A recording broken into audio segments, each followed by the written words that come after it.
Alright, let's first explain to everyone.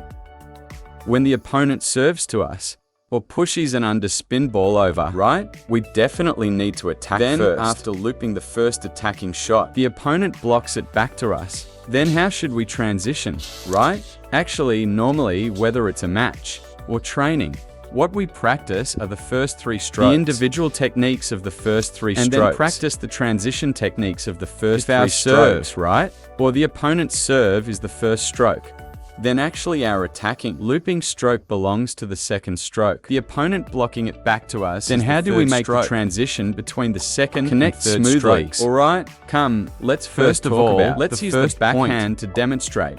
Looping the underspin, blocking it back, let's demonstrate one. Looping, right? This is looping underspin and transitioning to a topspin quick tier. Transitioning to a topspin quick tier. Everyone should see that actually. My consistency with this is quite high. Now I will explain the techniques involved in this. First of all, let's first divide this transition into 2 separate parts. The first part, let's talk about the backhand loop. First, the backhand loop is the underspin ball the opponent pushed or served. Since it's an underspin ball, then we need to base it on the characteristics of this ball to match an appropriate backswing height, depth and height of the center of gravity, and an appropriate contact timing, including the moment we contact the ball, the degree of impact and friction applied to the ball. Since this ball is an underspin ball, then what is the characteristic of an incoming underspin ball? It's underspin. After an underspin ball bounces on the table, it will drop downwards off the table. A dropping process. What does an incoming topspin ball look like? I'll just do a normal serve. I serve underspin. Look, see that? The ball dives down, runs backward. What about topspin? It kicks forward, and jumps up. Since the first one is underspin, because this ball sinks after bouncing. Therefore, our body's center of gravity, including our backswing hand, racket, must all simultaneously follow the ball and drop. Everyone look at an underspin. After bouncing, the ball is here. If I stand up to loop it with a high center of gravity. Look. Of course, I easily hit the net. Why do I easily hit the net? My center of gravity is high. A high center of gravity means my whole body, the whole hand, the whole frame, the whole racket will be high. Since this ball is underspin, before we loop, we must lower the center of gravity. It's precisely so we can find the bottom back of the ball. The racket can start from the bottom back of the ball to start impacting and brushing the ball. But if I am directly behind the ball, or even my racket is higher than the incoming ball, then when this ball is looped, it will hit the net. It will tend to go down. So the body's center of gravity must be lowered first. Look, everyone look at the ball coming. I wait for the ball while the center of gravity sinks, while the body's center of gravity sinks. What else will I do? I will also let my body drive my hand to simultaneously drop downwards. Come. Everyone look, body drives the hand, lowering the center of gravity. Dropping while waiting. See? Dropping while waiting. See? Looping down like this. Look. Okay, this is the first point. Because this ball is under its trajectory after bouncing. It's diving down, dropping down. So we need the center of gravity low. And the backswing starting height must be low. This is the first link. Then what is the second link? It is the speed of the ball. Everyone, whether it's an underspin push or an underspin serve, no matter how fast it is, it's definitely not as fast as a topspin ball. Since this ball is slower. Then when we loop the ball, how should we handle the rhythm? Since the ball is slow, what should we do? Wait a bit more. Everyone, look, I don't just right bring my hand out and aggressively brush it. I have to wait first. See that? Wait for the ball to sink before looping. Let it sink before looping. Let it sink a bit before looping. Look, let it sink. The ball is slower for us. Besides waiting for the ball, doesn't it mean we have more ample time to increase our what? To increase our entire racket's backswing amplitude. Backswing depth, right? Come, let me give everyone an example now. If the opponent sends a very, very fast ball, look, do I have backswing amplitude for this kind of ball? No, I can't take a backswing. If I do, this ball will go right behind my waist. So my hand can only be placed in front. can only be placed in front. You say I have no time to bring my hand back. No time for backswing. My hand can only be in front. So what if the ball is slow? What is the benefit of a slow ball for us? We can have time for a more complete power accumulation and at the same time better quality at the end. So we have a better space for accumulating power. Does that mean the dropping amplitude of my body's center of gravity, including my racket going back, the amplitude of bringing the hand back, must both be larger at the same time, right? Now the ball is slow. I have time to wait for the ball. Having time to wait for the ball, my hand and center of gravity can drop more. Bringing the hand back can be slightly larger. My backswing amplitude can be a bit larger. Look, with a larger amplitude, I have the space to generate power. But what if my backswing amplitude is only this small? Can I generate power?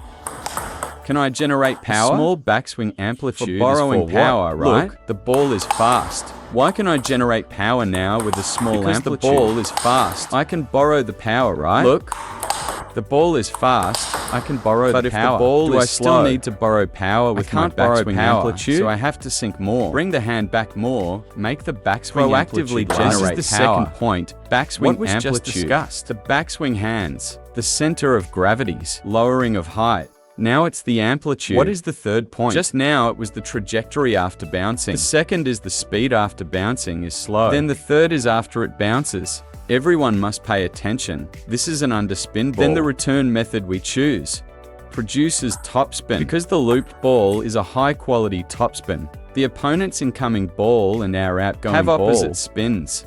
That means if I want to loop it onto the table, I must at the exact moment I contact the ball add relatively sufficient friction. I have to add extra spin. Look, if a topspin ball is served or hit over like this, if I don't add spin with just I can still hit it onto the table. But if someone serves me an underspin, can I hit it onto the table with just a touch? Impossible, right? Then how can I make it land on the table? Then I have to add friction, add spin, create an arc, right? You have to add extra spin. Look, add more friction. Only then can the ball land on the table. What adjustments do we need to make?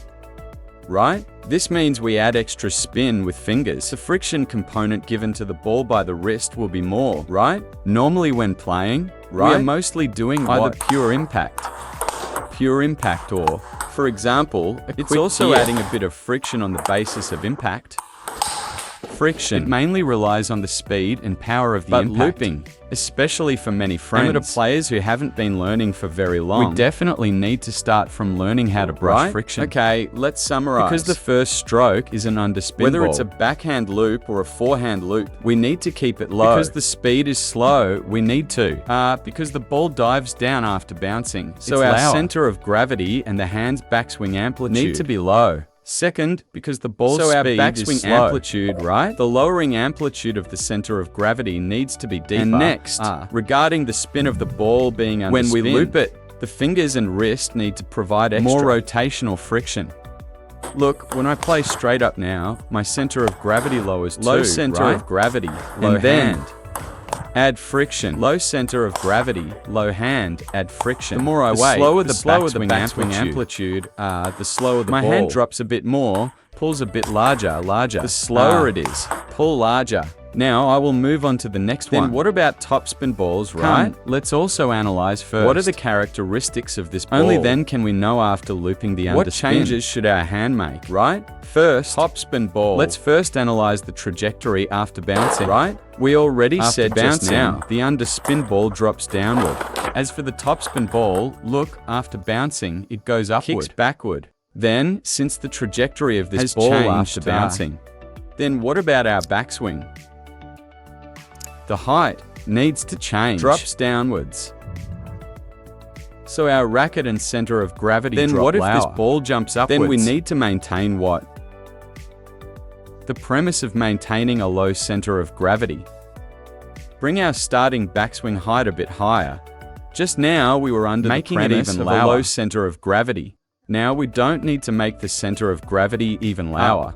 It's just changing from even lower to a basic low, instead of looping low. And then the center of gravity becomes very important. Have poor transitions. Why many friends Don't have too many fluctuations in your center of gravity. It's always based on being low. Getting lower within the low stance, right? It's not that. Your center of gravity gets higher and higher. Standing up to hit a lob. That's a different story. Alright? Okay, first keep the center of gravity low. Bring the backswing height up. Come, let's have a topspin ball right now my hand is kept underneath. Look, what will happen to this ball? It will fly, If I don't hit it well, it FLIs out on my side, situation, right? Look, I bring the racket up. Look, now when I hit the topspin, whether I punch, block, or quick tier, right? Including when I wipe it like this. Look, the backswing height is always better. The backswing height is fine. It always needs to be higher than the very least. Your racket is directly behind this ball, or even slightly above this ball, generating power forward. Your racket cannot still be underneath your ball. If it's underneath the ball, you will inevitably give the ball an upward force from below. Force from bottom to top. It will make the arc of this ball very high. Topspin balls already naturally tend to make your stroke go from bottom to top. The ball will only after we finish looping the first thing we need to do is to bring the backswing height up from low to high. This is the first point. What is the second point? It is the ball pushed over by the opponent. No, this blocked ball. Topspin goes from a relatively slow speed after bouncing to a fast speed. Since the ball speed is fast, then for us, compared to the first underspin stroke, the time left for us to accumulate power becomes less, right? The ball is slow. That's why we have the space and time to accumulate power. Now this ball is topspin. The ball is fast. Do we still have ample time to accumulate power and wait for the ball? The ball will jam you.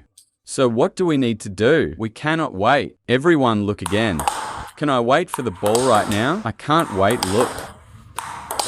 Right? I can't wait for the ball now. If I wait for this ball, or if I just want to accumulate power better, trying to bring my racket's backswing amplitude further back, come. I get jammed right here. Same for penhold. Second, change our backswing amplitude. From a large backswing amplitude to a small backswing amplitude. This is the second. Reduce the backswing amplitude. Then what is the third? The outgoing spin goes from underspin to topspin. Then in the exact moment we contact the ball. From what? From less impact. More friction. It becomes what? More impact, less friction. You will find out that the speed of the two outgoing shots is different. The first underspin ball going relatively slow, right? Everyone look again. Because it's slow. I added friction, added friction, added friction, right? But look, when I play topspin. Therefore, this is what everyone still needs to change. When we loop underspin, compared to the second stroke's topspin, there is a difference in the ratio of your impact and friction. For underspin balls, less impact, more friction to create the arc. Then when we deal with topspin balls, what should we do? Less friction to press the arc. Topspin ball, right? The backswing height needs to be slightly higher. The backswing amplitude a bit smaller. Then at the moment of contacting the ball, impact a bit more, brush a bit less. Combining these, after looping the underspin, our transition to topspin, including our body's adjustment, is basically completed. Come, let me show everyone, demonstrating for everyone now. Can watch, right? Look, down, up, right?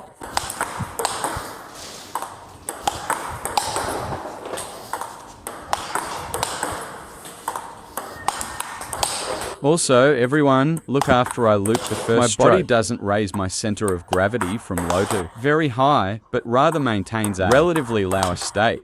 To continue the transition. Okay, I'll use the penhold grip. Everyone watch. Low, high, right? Low, high, right? And then slow, fast. Slow, fast. Here's another one. Slow, fast.